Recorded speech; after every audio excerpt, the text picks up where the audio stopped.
with that, we're going to move on to the game section. So, this is sort of the games we've been playing this week.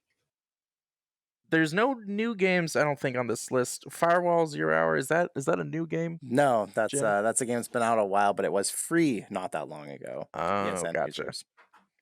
Yeah, so not any new games this week. It's been fairly dry. I've been checking the Steam VR pages and the Oculus store, and there's some new games, but unless it's like got a decent amount of user reviews, it's sort of like, why would we?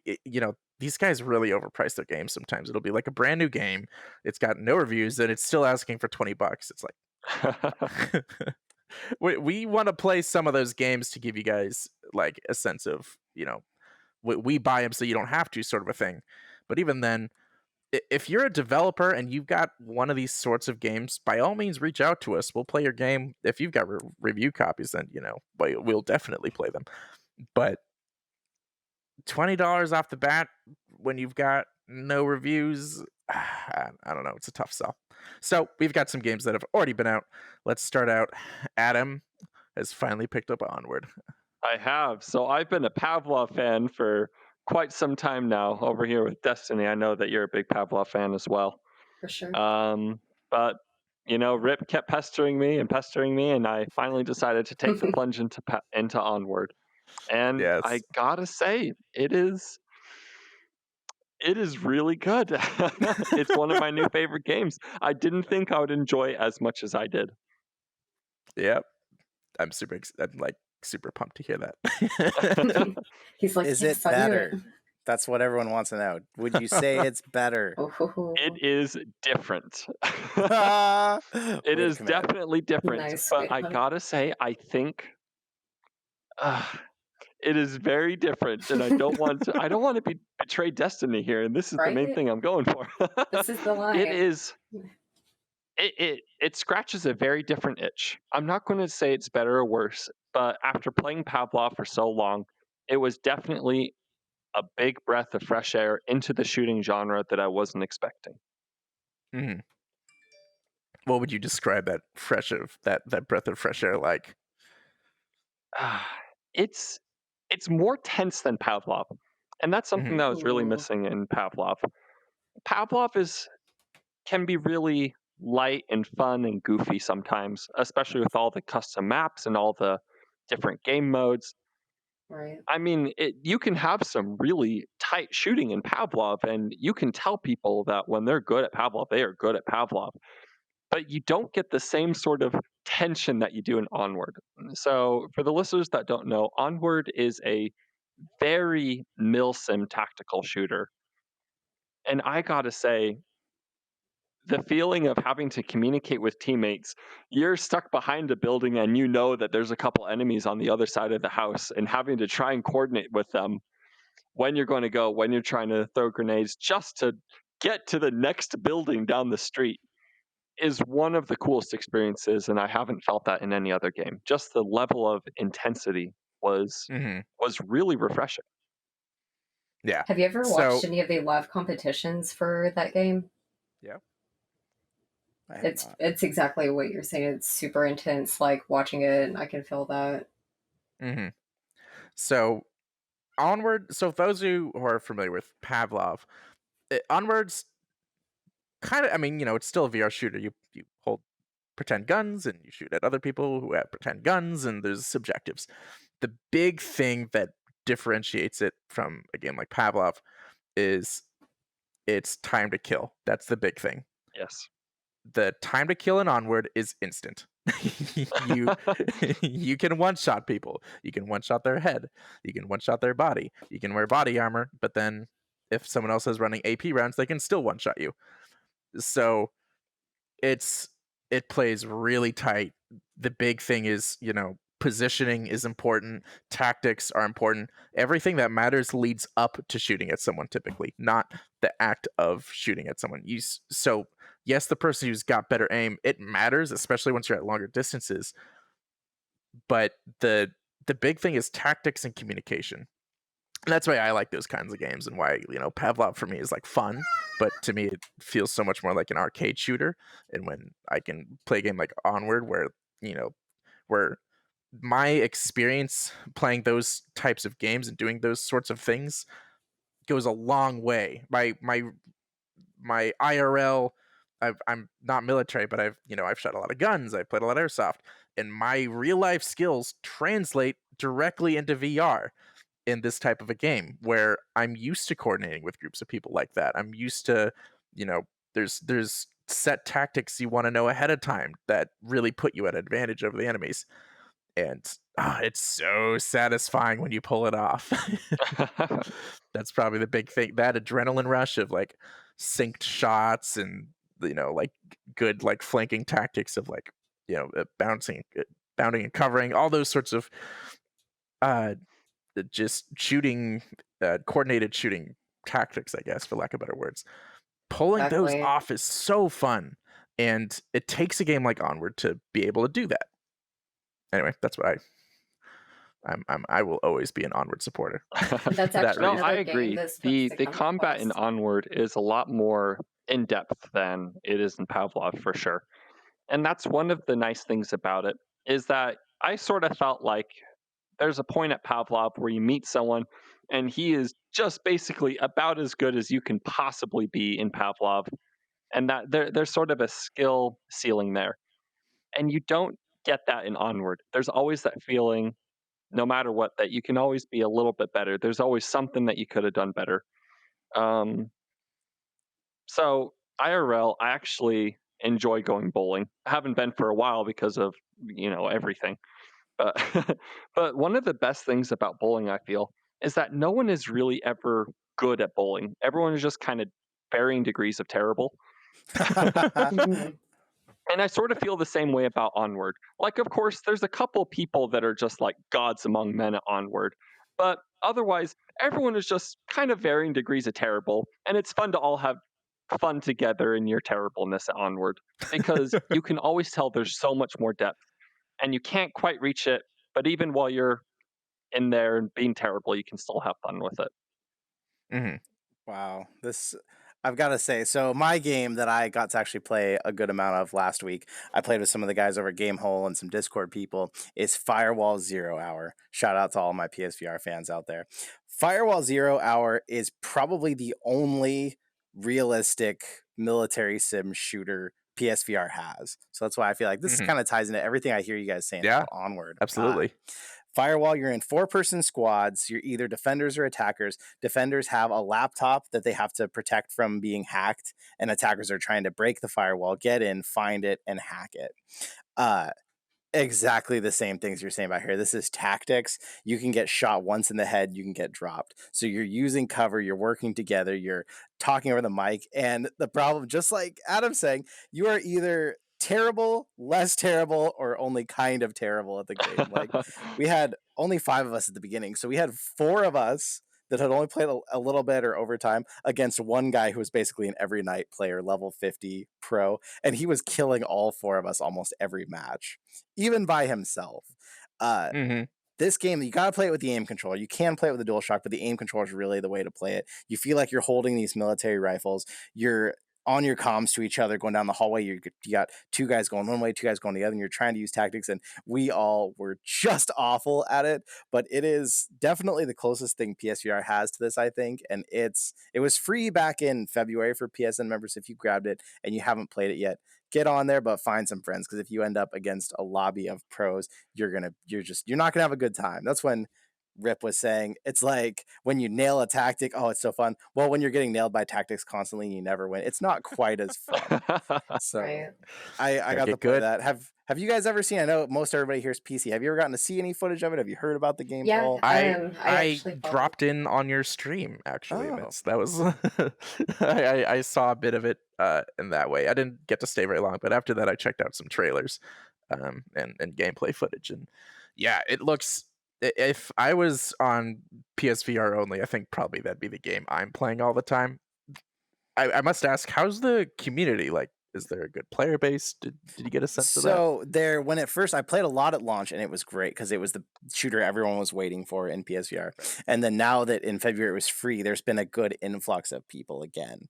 The only problem is they have the noobs in February, so you might be able to get on now. But if you wait another 3 or 4 months, it's going to be all pros playing again, basically, and you're just gonna get wrecked. But every once in a while, they throw out a free weekend of it too on PSN, and it gets more people in. It's a good game, but it's another one of these games. And I feel like at this point, it should just probably be free to play all the time because it needs that player base. You need to have those lobbies to keep it moving. And everyone's biggest complaint, we were playing in private squads, so we weren't dealing with this, is you'll just wait in the lobbies too long waiting for people because it needs 8 people and they need to be randoms that aren't already playing with their friends, and most of them are. So that's the hardest thing at this point, but it still has a very dedicated following. People love Yep. it. Sweet. Dusty, what do you think of these? As someone who's still in the Pavlov diehard section, do we Well, like does hearing about Onward sort of like, or hearing about Firewall. Firewall? I'm sorry, it doesn't have a name that's very memorable to me. It's Well, actually Firewall 0 Hour. It's kind of wordy, but we just call it Yeah. Firewall. Gotcha. that one, What do you it think, Destiny? seems pretty cool. The Firewall game, mic I off do again? follow. He's mute again. Oh, hold on. Can you hear me? Yeah, There we go. Okay, sorry. Stop muting yourself. I know, sorry, there's like so much background noise, so I don't want you to have to like edit it a lot, you know what I mean? Sorry, but okay.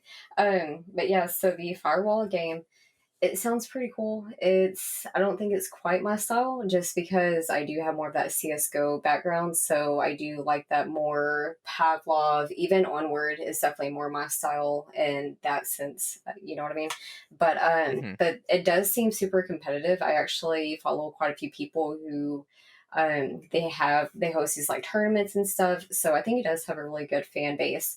But now Onward, that's one that I'm definitely looking forward to. That one's actually supposed to be coming to the Quest also sometime this year. Yeah. But so I'm not gonna wait though. I'm gonna get that on Steam soon just so I can go ahead and play it.